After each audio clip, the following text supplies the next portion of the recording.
They tell you Thailand is the land of smiles, the perfect place to retire cheap and live like a king. What they don't tell you is that one rule change, one birthday, one bureaucrat's signature can end everything you built in a single afternoon. I thought I had 5 more years. Turns out, I didn't even have 5 more days.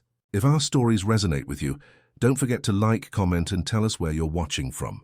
This story was shared with us by a subscriber who wanted others to know what really happens when the system you trusted suddenly locks you out. I walked into the immigration office in Chiang Mai on a Tuesday morning in late March, confident, like I'd done this dance twice before.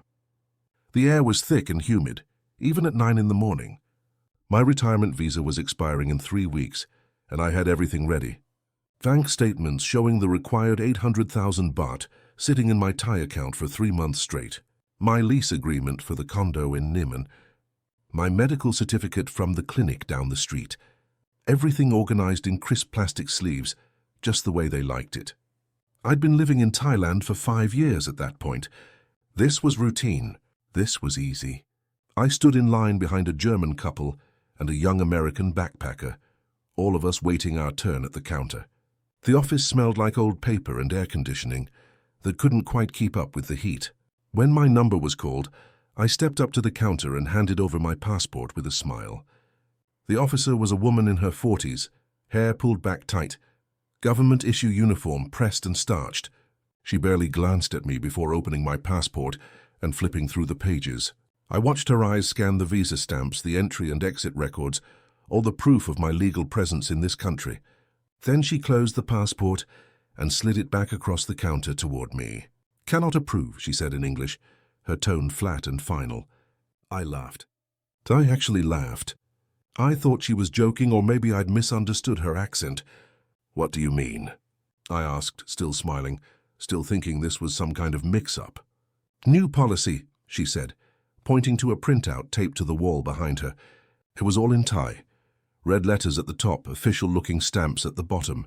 Age limit now 60 years old. You 61. Cannot approve. The smile fell off my face. I stared at her, waiting for the punchline. She didn't blink. "Wait, I'm sorry," I said, leaning closer to the counter. "I've had this visa for 5 years. I renewed twice already. This is the first I'm hearing about any age limit." She pointed at the printout again. "New policy. Start this year, 60 maximum." "But I'm already in the system," I said, my voice rising a little. "I'm not applying for a new visa. I'm renewing." "That's different, right?" She shook her head. "Renewal also follow new rule. No extension for you. 30 days you must leave Thailand or pay overstay fine." I felt my chest tighten. My hands started to sweat.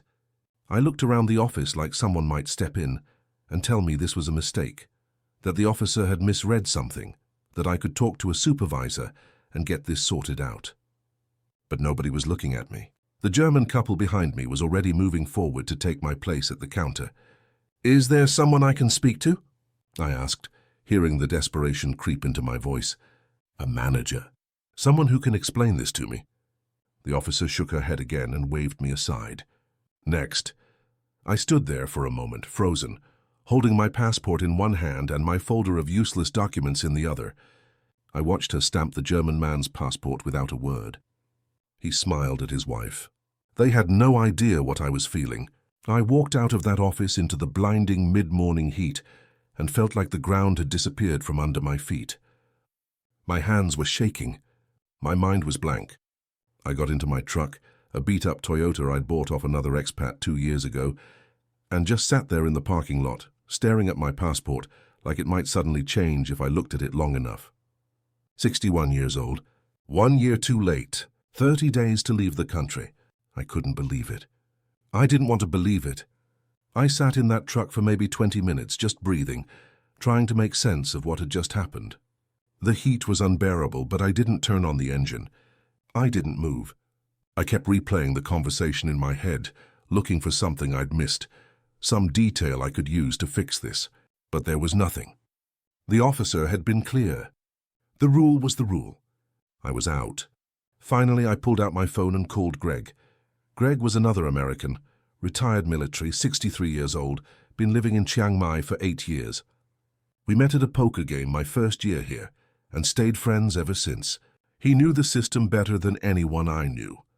If anyone could tell me this was fixable, it was him. "Hey, Randall," Greg answered, sounding relaxed and half awake. "What's up, buddy?" "They denied my visa," I said, my voice shaking. There was a pause. "What?" "What do you mean, denied?" "I just came from immigration," I said. "They told me there's a new policy. Age cap at 60. I'm 61. They won't renew me." "That's bullshit," Greg said immediately. "I've never heard of an age cap. You sure the officer knew what she was talking about?" She showed me a printout. It was in Thai, but she was clear. "No extension. 30 days to leave." Greg went quiet for a moment. I could hear him thinking, probably trying to figure out if I'd screwed something up or if this was real. "Listen," he said finally. "Don't panic. Go back tomorrow. Try a different officer. Sometimes they make mistakes. Or bring some cash. You know how it works. Grease the wheels a little." "You think that'll work?" I asked, grasping at anything that sounded like hope. "Can't hurt," Greg said. "I've seen guys get rejected for dumb reasons and then walk out the next day with a stamp. It's Thailand, man. Nothing's set in stone." I wanted to believe him. I needed to believe him. "Okay," I said. "It's okay, I'll try again tomorrow." "Good, and hey, if that doesn't work, we'll figure something else out. You're not going anywhere, Randall. You've been here too long. This is your home." I thanked him and hung up. His words helped a little, but the knot in my stomach didn't go away. I drove back to my condo in Nimon, parked in the underground lot, and took the elevator up to the 7th floor. My place was small. 1-bedroom, open kitchen, balcony with a view of Doi Suthep in the distance. I'd furnished it cheap, but comfortable. IKEA couch, a desk I'd built myself, a bed frame from a second-hand store. It wasn't much, but it was mine. It was the first place I'd lived in years that actually felt like home. I dropped my folder on the kitchen counter and collapsed onto the couch. The air conditioning was running, but I still felt hot. My mind was racing. I kept thinking about what the officer had said. New policy. Age limit now 60. I grabbed my laptop and opened it on the coffee table, pulling up every visa forum I could find. Thai visa, Expat forum, Reddit threads about retirement visas. I scrolled through hundreds of posts, searching for anything about an age cap. Most of the threads were about bank balance requirements, health insurance, the usual bureaucratic nonsense. Nothing about age limits. Then, buried in a thread from 2 months ago, I found a single post from a guy in Pattaya. He'd written, "Heard rumors immigration is tightening retirement visa eligibility. Something about age restrictions coming soon. Anyone know if this is real?" Nobody had replied to him. The thread had died right there. My stomach dropped. This wasn't a mistake. This was real. And I'd missed it. I'd been so focused on making sure my bank account was in order, on getting my documents ready, that I hadn't even thought to check if the rules themselves had changed. I spent the rest of the day searching for more information, but there was nothing. No official announcement. No news articles. Just that one buried post, and my denial at the immigration office. It was like the rule had appeared out of nowhere, and I was one of the unlucky ones who got caught in it. That night I couldn't sleep. I lay in bed staring at the ceiling, listening to the sounds of the city outside my window. Motorcycles, distant music, dogs barking, all the sounds I'd gotten used to over the past 5 years. I thought about Florida, about Fort Myers where I'd lived before I came here. I thought about my ex-wife, Karen, who'd left me 6 years ago for a guy she met at her yoga studio. I thought about my daughter, Sarah, who barely talked to me anymore. We'd had a fight before I left for Thailand, something stupid about money, about responsibility, about me running away from my problems. We hadn't spoken in months, maybe a year. I couldn't even remember the last time we'd had a real conversation. If I went back to Florida, what would I even go back to? I had no house, no job, no friends left. I'd sold everything when I moved here. I'd burned those bridges on purpose because I didn't want a way back. Thailand was supposed to be my fresh start, my chance to live somewhere warm and cheap and simple, my chance to be happy. And now, because of one rule change, one birthday, it was all about to end. I pulled out my phone and checked the time. 2:47 a.m. I opened the calculator app and did the math. 30 days. I had 30 days to figure out my entire life. 30 days to find a solution or pack up and leave. I felt sick. I felt trapped. I felt like I was 61 years old and out of options. The next morning I woke up exhausted. I made coffee and sat on the balcony, smoking a cigarette even though I'd quit 2 years ago. I'd bought a pack at the 7-Eleven downstairs at some point during the night. I couldn't even remember doing it. The sun was coming up over the mountains, painting the sky orange and pink. It was beautiful. It always was. That's one of the things I loved about Chiang Mai. The sunrises, the quiet mornings, the feeling that time moved a little slower here. I didn't want to leave. I couldn't leave. I spent the next 3 days locked in my condo, barely eating, barely sleeping, just researching and making lists and trying to figure out what the hell I was supposed to do. I looked into education visas. You could get a 1-year visa if you enrolled in a language school or a cooking class or something like that. But the thought of sitting in a classroom at 61, surrounded by 20-year-old backpackers, learning to say hello in Thai, made me want to die. It felt humiliating. I looked into volunteer visas. You could get a visa if you worked with a registered NGO, teaching English or helping with community projects. But that meant working for free, giving up my time, my freedom just to stay legal. It didn't feel right.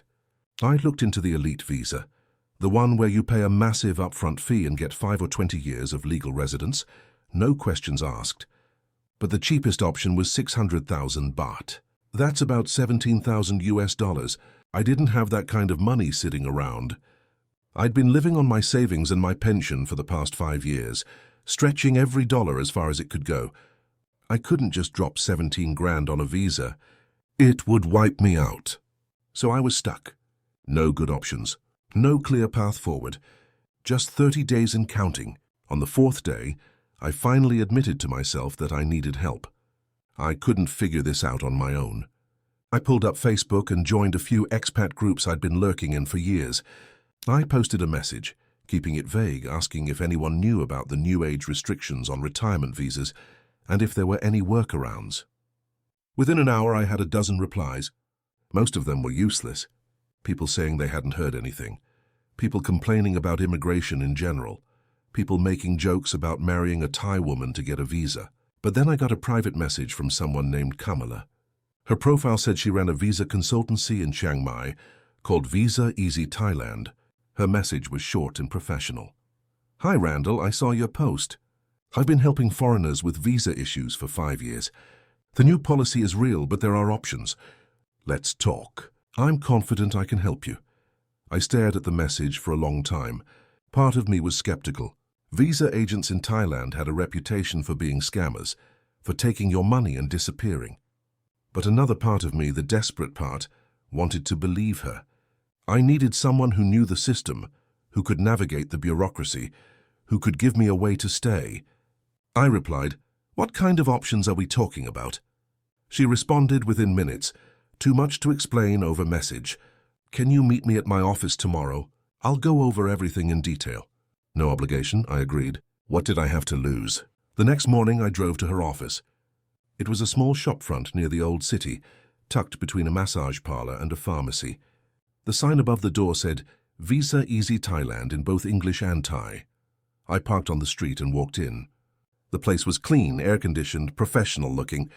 There was a desk at the front, a couple of chairs, some framed certificates on the wall. Kamala was sitting behind the desk, typing on a laptop. She looked up when I walked in and smiled. She was younger than I expected, maybe mid-30s with short hair and a calm, confident demeanor. She was dressed in business casual, a white blouse and dark pants. She stood up and shook my hand. "Randall?" she asked. "Yeah," I said. "Thanks for meeting with me." "Of course," she said, gesturing to one of the chairs. "Have a seat. Can I get you some water, coffee?" "Water's fine," I said, sitting down. She poured me a glass from a cooler in the corner and sat back down across from me. She folded her hands on the desk and looked at me with a kind of professional sympathy, like a doctor about to deliver bad news. "So," she said, "tell me what happened." I told her everything. The denial at immigration, the age cap, the 30-day deadline. She listened without interrupting, nodding occasionally, taking notes on a pad of paper. When I finished, she leaned back in her chair and sighed. "Okay," she said. "First, I want to confirm that what the officer told you is accurate. There is a new policy. It started in January. The retirement visa now has a maximum age of 60. If you're over 60, you can't apply or renew." My heart sank. Hearing it confirmed by someone who knew the system made it feel even more real. "But," she continued, "there are ways around it." I leaned forward. "What kind of ways?" She pulled out a brochure from a drawer and laid it on the desk between us. It had a list of visa types with descriptions and prices. "Education visa," she said, pointing to the first option. "You enroll in a language school or a university program. Attend classes, get a visa, good for 1 year renewable." I shook my head. "I'm 61. I'm not going back to school." She nodded like she'd expected that answer. "Volunteer visa. You work with a registered NGO.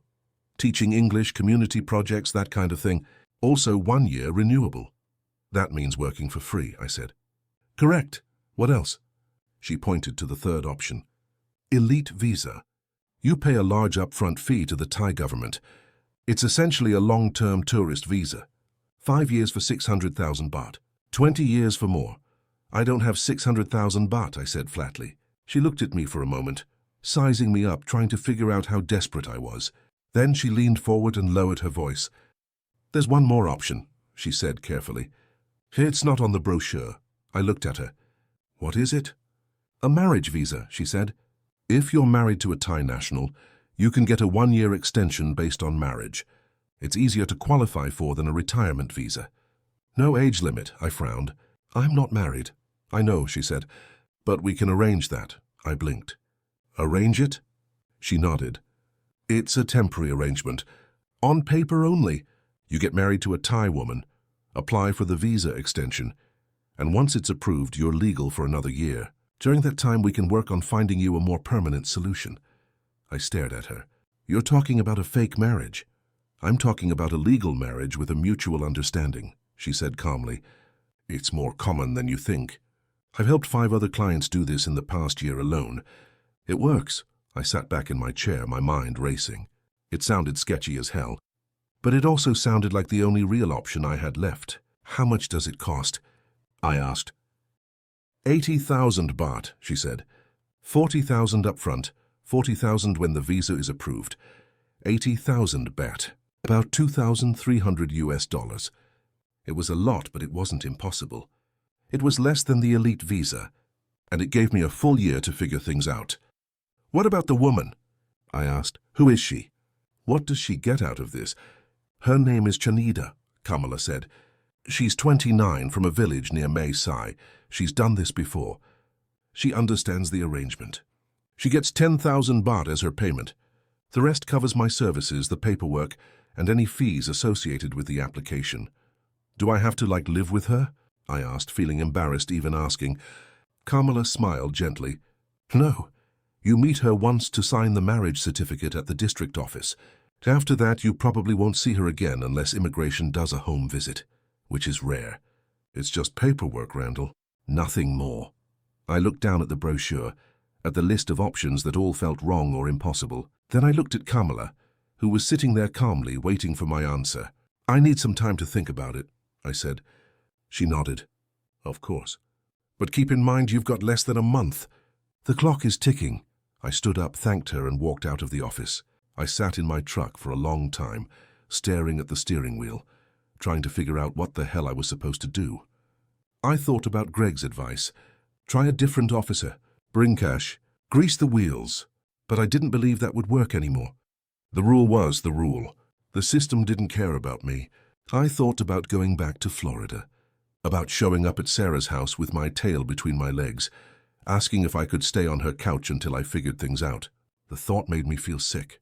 I thought about Thailand, about the life I'd built here, the routines, the friends, the quiet mornings, the cheap dinners, the feeling of being somewhere warm and safe and far away from everything that had gone wrong in my old life.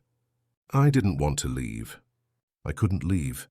On the drive back to my condo, I made my decision. I pulled over on the side of the road and called Kamala. "I'll do it," I said when she answered. "Good," she said, her voice warm and reassuring. "You're making the right choice, Randall. I'll take care of everything. Can you meet me tomorrow with the first payment? Yeah, I said. Tomorrow. I hung up and sat there for a moment, feeling a strange mix of relief and dread. I'd just agreed to marry a woman I'd never met, so I could stay in a country that didn't want me anymore. But what choice did I have? I started the truck and drove home. That night, I counted out 40,000 baht in cash from the stack I kept in a lockbox under my bed. I put it in a plain white envelope and stared at it for a long time. This was it. This was the moment where I either trusted Kamala and her plan, or I gave up and went back to Florida with nothing. I chose to trust her. I didn't have any other choice. The next day I met Kamala at a coffee shop near her office. It was a quiet place, mostly empty in the afternoon. She was already sitting at a corner table when I arrived, a laptop open in front of her. I sat down across from her and slid the envelope across the table. She picked it up, opened it discreetly and counted the bills under the table. When she was satisfied, she slipped the envelope into her bag and smiled. Perfect, she said. Now let me tell you how this is going to work. She explained the process step by step. In 1 week, I would meet Shanida at the district office. We would sign the marriage certificate together. Kamala would handle all the paperwork and translations. Once the certificate was issued, Kamala would take it to immigration and submit the application for a marriage-based visa extension. The whole process would take about 2 weeks. If everything went smoothly, I'd have my visa by the end of the month. What if immigration asks questions? I asked. What if they want proof that we're actually together? They might, Kamala said. But usually for a first-time marriage visa, they don't dig too deep. As long as the paperwork is in order, they approve it. If they do ask for more proof, we'll deal with it then. And Shanida knows what she's doing? I asked. She's okay with this? She's done this twice before, Kamala said. She knows how it works. She'll meet you at the district office, sign the papers, and that's it. You don't need to worry about her. I nodded, trying to ignore the uneasy feeling in my gut. This whole thing felt wrong. But what choice did I have? I thanked Kamala, finished my coffee and left. The next week passed in a blur. I didn't tell anyone what I was doing. Not Greg, not the guys from poker night, not anyone. I felt like a fraud, like a criminal. Even though technically what I was doing was legal. The marriage would be real on paper. The visa would be legitimate. But it felt like a lie. It felt like I was cheating the system, even though the system had cheated me first. On the day of the signing, I woke up early and put on a clean shirt and khaki pants. I didn't know if there was a dress code for getting fake married, but I wanted to look presentable. I drove to the district office, a dull government building on the outskirts of town. Kamala was waiting outside with a woman I assumed was Shanida. She was small, maybe 5'2", with dark hair pulled back in a ponytail. She was wearing a pink blouse and too much makeup, like she'd dressed up for a special occasion. She looked nervous. Kamala introduced us. Randall, this is Shanida. Shanida, this is Randall. Shanida smiled shyly and said, Hello.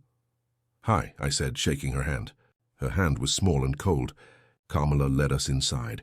The district office was busy, full of people waiting in plastic chairs holding numbered tickets. We didn't have to wait. Kamala seemed to know everyone. She spoke in rapid Thai to a woman behind a desk, and within minutes we were ushered into a small office. An official sat behind a desk, a man in his 50s with glasses and a bored expression. He spoke in Thai to Kamala, who translated for me. He asked for our passports and ID cards. He asked if we understood that we were entering into a legal marriage. Kamala answered for both of us. The whole thing took maybe 20 minutes. The official printed out a marriage certificate, had us sign it, stamped it with an official seal and handed it to Kamala. That was it. I was married. Shanida and I walked out of the office together, not saying a word. Kamala walked between us, holding the certificate like a trophy. Congratulations, she said, smiling. Now I'll take this to immigration and start the visa application. It should take about 2 weeks. I looked at Shanida. She was staring at the ground, her hands folded in front of her. I wanted to say something, to thank her or apologize or I don't know what. But before I could, she turned and walked away, disappearing into the crowd outside the building. I watched her go, feeling a strange mix of guilt and relief. Kamala put a hand on my shoulder. Don't worry, she said. Everything's going to be fine. I wanted to believe her. I really did. The next 2 weeks were some of the longest of my life. I checked my phone constantly, waiting for updates from Kamala. She messaged me every few days with vague reassurances. Processing. Still waiting on approval. Should be soon. I tried to go about my normal routine. I went to my usual coffee shop. I went to the gym. I played poker with Greg and the guys on Wednesday nights. But I felt like a fraud. Every conversation felt fake. Every smile felt forced. I was carrying this secret, this lie, and it was eating me up inside. One night, Greg asked me how my visa situation had worked out. "Did you go back to immigration?" he asked, dealing cards around the table. "Yeah," I lied. "They sorted it out." I switched to an education visa. Greg raised his eyebrows. "Education visa? You're going back to school?" "Language school," I said, keeping my voice casual. "Figured I should finally learn some Thai." Greg laughed. "Good luck with that, man." "Those tones are a bitch." Everyone at the table laughed. I forced a laugh too and picked up my cards. But inside I felt sick. The guilt was eating me alive. I started drinking more. Beer at lunch, whiskey at night. I told myself it was just temporary stress, that once the visa came through I'd relax. I'd get back to normal. But deep down I knew I was lying to myself. Nothing felt normal anymore. On day 16, Kamala called. I answered on the first ring. "Randall," she said, her voice tight. "We need to talk. Can you come to my office?" My stomach dropped. "What's wrong?" "Just come to the office," she said. "I'll explain everything when you get here." I drove to her office in a daze, my hands gripping the steering wheel so hard my knuckles turned white. When I walked in, Kamala was sitting at her desk looking stressed. Her hair was messy. She looked like she hadn't slept. I sat down across from her without saying a word. "There's a problem," she said.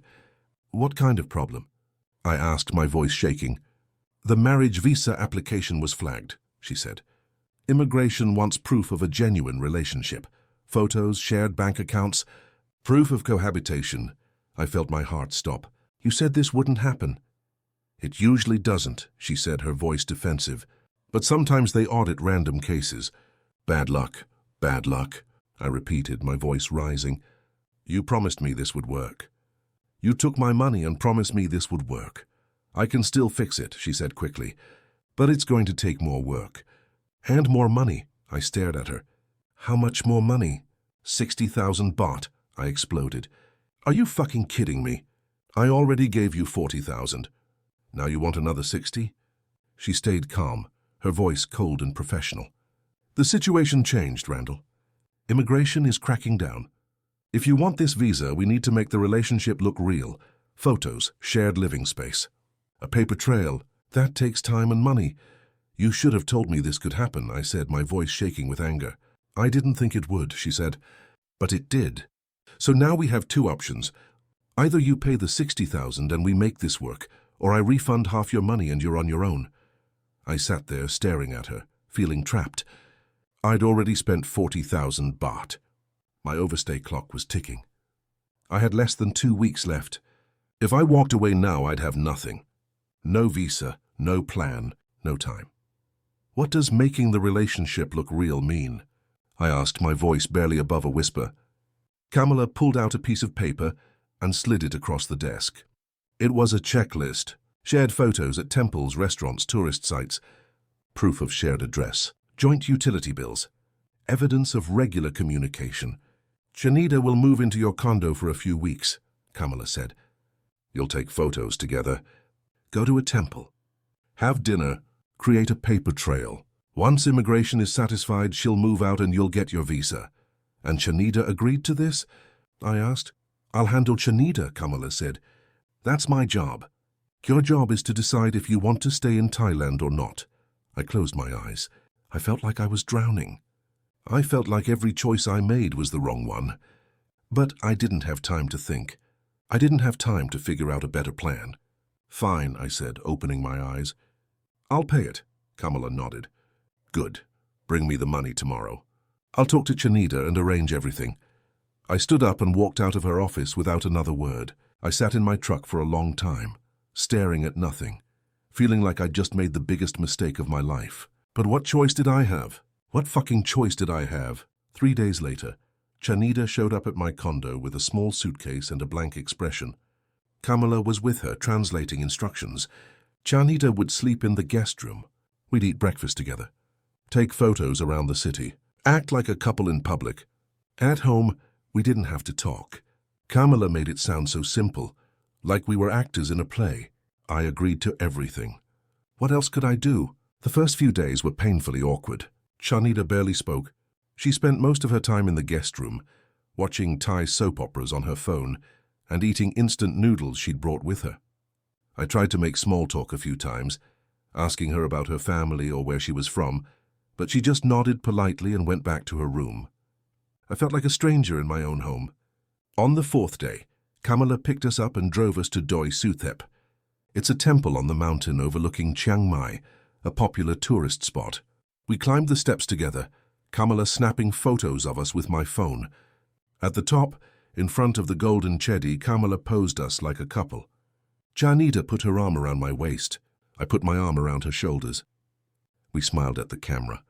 Tourists walked past us, probably thinking we were just another old Farang with a young Thai wife. I wondered if they pitied me. I wondered if they envied me. I wondered if they could tell how fake this all was. That night, Chanida cooked dinner for the first time. Fried rice with egg and vegetables. It smelled amazing, so I sat at the kitchen table and watched her cook, moving around the tiny kitchen like she'd done this 1,000 times. When she served it, I thanked her. She smiled a little and sat down across from me. We ate in silence. The food was good, really good. After dinner, she washed the dishes without me asking. I sat on the couch watching her, feeling a strange mix of guilt and gratitude. She wasn't a scammer. She wasn't trying to hurt me. She was just trying to survive, just like I was. Over the next week, something shifted. Chanida started talking more. Her English was broken, but she tried. She asked me about Florida, about my daughter, about why I came to Thailand. I found myself answering honestly. I told her about my divorce, about how Karen left me for another man, about how I felt like a failure for most of my life, about how Thailand was supposed to be my fresh start. She listened. She didn't judge. She just listened. One night after dinner, she told me her story. She was from a poor village near the border. Her parents were rice farmers. She had 3 younger brothers, all still in school. She sent money home every month to help pay for their education. The visa arrangement with Kamala paid for her youngest brother's school fees. She wasn't doing this because she wanted to. She was doing it because she had to. "I'm sorry," I said, not sure what else to say. She shrugged. "Everyone survived different way." I nodded. She was right. We were both just trying to survive. That Saturday morning, Kamala called. Her voice was urgent. "Immigration is coming to your condo on Monday for a home visit," she said. "You need to make sure everything looks convincing." My stomach dropped. "A home visit?" "It's standard procedure for marriage visas," Kamala said. "They want to verify that you're actually living together. Make sure there are women's clothes in the closet. Shared toiletries in the bathroom. Photos on the walls. Make it look real." I hung up and told Chanida. She didn't seem surprised. We spent the weekend staging the condo. She hung her clothes in my closet next to mine. She put her toothbrush in the bathroom. We taped photos from Doi Suthep on the walls. It felt absurd, like we were building a set for a movie nobody asked to see. Monday morning, 2 immigration officers arrived, a man and a woman, both in uniform. They were polite but thorough. They walked through every room slowly, opening closets, checking drawers, taking notes. They asked questions. "How long have you been together? How did you meet? What does she like to eat?" I stumbled through the answers Kamala had coached me on. "We met at a market. We've been together for 6 months. She likes Thai food but also enjoys cooking Western dishes." The lies came out easier than I expected. Chanida sat on the couch, nodding when appropriate, speaking in Thai when they asked her questions directly. After about 30 minutes, they thanked us and left. I stood at the door watching them walk down the hallway, my legs shaking. When they were gone, I turned to Chanida. "What did they ask you?" I said. "If I love you," she said quietly. I stared at her. "What did you say?" She shrugged. "I say yes." We both laughed, nervous and exhausted. That night we sat on the balcony together, drinking beer and looking out at the city lights. It was the first time we'd felt like actual people around each other. Not actors. Not strangers. Just two people trying to make it through. I thought maybe this wasn't the worst decision I'd ever made. Maybe it would all work out. 2 weeks later, Kamala called. I answered immediately. "The visa was denied," she said, her voice flat. I felt like the floor had disappeared beneath me. "What?" "No explanation given," she said. "Just denied." "How is that possible?" I asked, my voice shaking. "We did everything you said. The home visit went fine. What the hell happened?" "I don't know, Randall," she said, sounding genuinely frustrated. "The rules keep changing. Immigration is cracking down on marriage visas too now. There's nothing more I can do." "What about my money?" I asked. "I gave you 100,000 baht. "I can't refund it," she said. "I've already spent it on processing fees and payments to Schneider." "I'm sorry." "You're sorry?" I repeated, my voice rising. "You took my money and promised this would work, and now you're just sorry?" "I did everything I could," she said coldly. "This isn't my fault. The system is broken." I hung up on her. I sat on the couch, staring at my phone, feeling numb. I'd spent over 100,000 baht. I had 1 week left before overstay. And I had nothing. No visa, no plan, no time. Chanita was still living with me. I hadn't told her yet. When I finally did, she didn't seem surprised. "Immigration like this now," she said quietly. "They don't want Farang anymore. Especially old Farang." She packed her things that night. I helped her carry her suitcase to the door. Before she left, she hugged me. It was brief but real. She looked up at me with sad eyes. "I'm sorry," she said. "Me too," I said. She walked out and the door closed behind her.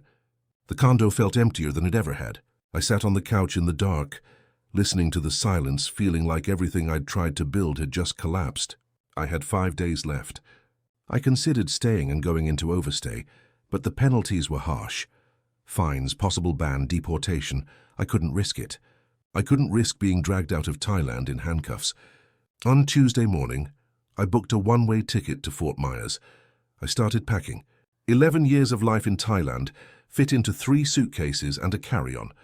I sold my furniture cheap on Expat Facebook groups. A young British couple bought my couch and kitchen table for 2,000 baht. I gave away my dishes, my books, my extra clothes. I cancelled my gym membership. I cancelled my phone plan. I cancelled my internet. Everything unraveled fast. On my last night, Greg took me out for beers. We went to our usual place, a bar near the night market. Greg still didn't know the whole story. He thought I was moving back to Florida for family reasons. "Are you sure about this?" he asked, nursing a singer. "Yeah," I said. "It's time. You've been here, what, 5 years?" 5.5. Greg shook his head. "Damn, I'm going to miss you, man. Who's going to lose all their money to me at poker?" I forced a laugh. We talked about the good times. The motorbike trip to Pai, the Songkran parties, the cheap dinners, the feeling of freedom. Greg raised his beer. "To Thailand," he said. "To Thailand," I repeated, clinking my bottle against his. But I didn't mean it. Thailand had kicked me out. Thailand didn't want me anymore. I arrived at Chiang Mai airport 3 hours early. I checked in, dropped my bags, and found a seat at a cafe near the gate. I ordered a coffee I didn't want. I sat there watching the people around me, families, backpackers, businessmen, everyone moving on to somewhere else. I thought about Chanita. I wondered if she was okay. I hoped the money had helped. I thought about Kamala. I didn't hate her. She was just working the system like everyone else. I thought about the immigration officer, who first told me no. I wondered if she even remembered me. Probably not. I was just another old Farang who didn't make the cut. My phone buzzed. A message from Sarah, my daughter. "Dad, let me know when you land. I'll pick you up." I stared at the message for a long time. I hadn't spoken to her in 8 months. I typed back, "Will do, thanks." Then I stared at it some more. It felt cold, distant. I deleted it and wrote, "Thanks, sweetie. See you soon." I hit send. The boarding call came over the loudspeaker. I stood up, grabbed my carry-on, and walked to the gate. I didn't look back. I didn't take a last photo. I just walked. Thailand was behind me now. Florida was ahead. I didn't know what was waiting for me there. I just knew I was too old to keep fighting systems that didn't want me. The Florida humidity hit me like a wall when I stepped outside Fort Myers Airport. It was late afternoon, and the air felt thick and heavy, nothing like the dry heat of Chiang Mai. Sarah was waiting at arrivals, leaning against her white Honda SUV, arms crossed. She was 34 now, dressed in yoga pants and a tank top, her hair pulled back in a ponytail. She looked more like her mother every year. Same sharp eyes, same tight smile. She didn't hug me when I walked up. She just popped the trunk and said, "You look tired." "Long flight," I said, tossing my bags into the back. I climbed into the passenger seat. The car smelled like air freshener and kid snacks. There were juice boxes in the cup holders and a car seat in the back. Sarah got in and started the engine without a word. We drove in silence for a while, merging onto I-75 heading south toward Estero. I watched the flat landscape roll by, strip malls and palm trees and billboards advertising injury lawyers. It all felt so familiar and so foreign at the same time. "How long are you planning to stay?"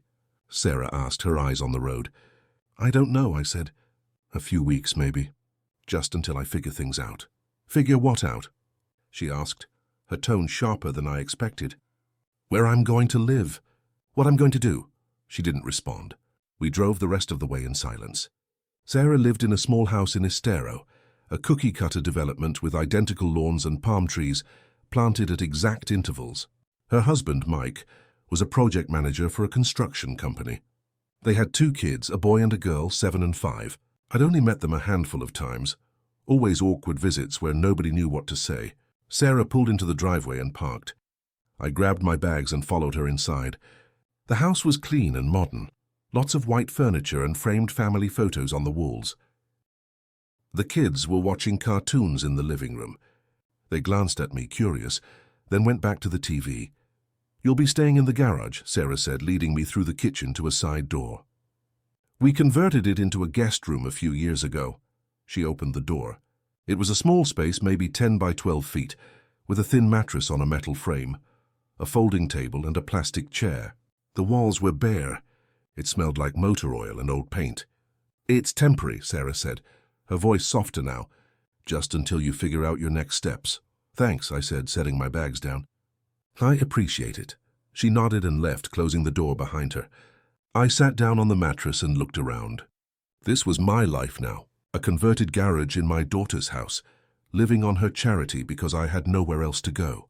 That night, I lay on the thin mattress, staring at the ceiling, listening to the muffled sounds of Sarah's family through the wall. Her kids laughing, Mike talking about his day, the TV playing some sitcom. I thought about my condo in Chiang Mai, the view of the mountains, the sound of tuk-tuks in the morning, the coffee shop where the owner knew my order without asking. I wondered who was living there now. I wondered if they appreciated it. I closed my eyes and tried to sleep, but all I could hear was the hum of the air conditioner and the distant rush of the interstate. It didn't sound like home.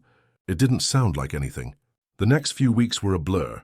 I tried to find work, but nobody wanted a 61-year-old with an 11-year gap in his resume.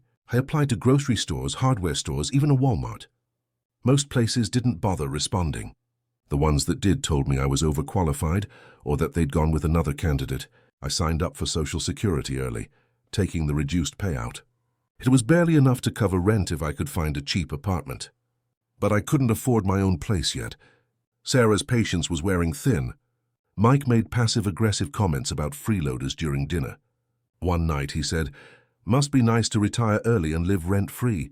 Sarah shot him a look, but she didn't defend me. I started helping around the house. I fixed the fence. I mowed the lawn. I babysat the kids when Sarah and Mike went out. I tried to make myself useful, tried to justify my presence. But it was never enough. One evening, Sarah sat me down at the kitchen table after the kids had gone to bed. "Dad," she said, her voice calm but firm, "you need a plan." "I know," I said. "I can't carry you forever," she said. "Mike and I have our own bills, our own lives. You can't just stay here indefinitely." "I'm trying," I said. "I'm applying to jobs every day. I'm doing what I can." "It's not enough," she said. "I need to figure out where you're going to live, what you're going to do. You need to take responsibility for yourself." I looked at her, this woman who used to be my little girl, and I didn't recognize her anymore. Or maybe I did. Maybe she'd always been this way, and I'd just never paid attention. "I'll be out by the end of the month," I said. She softened a little, guilt creeping into her eyes. "You can stay longer if you need to." But I knew she didn't mean it. I was already a burden. I was already a failure in her eyes. Maybe I always had been. I found a one-bedroom apartment in Lehigh Acres, a rundown town about 40 minutes from Sarah. The place was old, built in the 70s, with stained carpet and thin walls. But the rent was cheap, $850 a month, and the landlord didn't care about my credit or my lack of employment. I moved in with my 3 suitcases and nothing else. No furniture. No dishes, no life. I bought a used couch off Craigslist for $50. A folding table from Goodwill. A mattress from a discount warehouse that smelled like chemicals. I built a life out of scraps. I spent my days looking for work, applying to jobs I knew I wouldn't get, just to feel like I was doing something. I spent my nights sitting on my balcony, smoking cigarettes, watching the sun set over the flat Florida landscape. I thought about Thailand a lot. I thought about how close I'd come to making it work. 1 more year. That's all I needed. 1 more year to figure out a real solution. But the system didn't care. The system never cares. I thought about Chanita sometimes. I wondered if she was still doing visa marriages. I hoped she was. I hoped she was okay. I never got her number. I had no way to reach her. She was just a memory now. A girl in a pink blouse who lived with me for 2 weeks and hugged me once before disappearing. I thought about all the men still in Thailand, the ones who got their visas, the ones who made the cutoff by a year or 2. I wasn't angry at them. I was just tired. Tired of fighting. Tired of starting over. Tired of being 61 and alone and out of options. But I'm still here. Still breathing. Still waking up every morning and making coffee and pretending like I have a reason to keep going. Maybe that's enough. Maybe that's all anyone can do. Survive the next day. And the day after that. And the day after that. Some nights when I can't sleep, I open my laptop and scroll through photos I took in Thailand. The temples, the markets, the mountains. My condo balcony at sunset. I don't post them anywhere. I don't share them with anyone. I just look at them and remember what it felt like to be happy, even if it was just for a little while. I tell myself I'll go back someday, that I'll figure out a way to get a different visa, that I'll save up enough money for the elite visa, or find some other loophole in the system. But I know I'm lying to myself. I'm 61 years old with no savings, no prospects, and no future. I'm not going back to Thailand. I'm stuck here, in this shitty apartment in Lehigh Acres, living on Social Security and whatever part-time work I can scrape together. This is my life now. This is all I have left. But I survived. I guess that's something. I guess that has to be enough.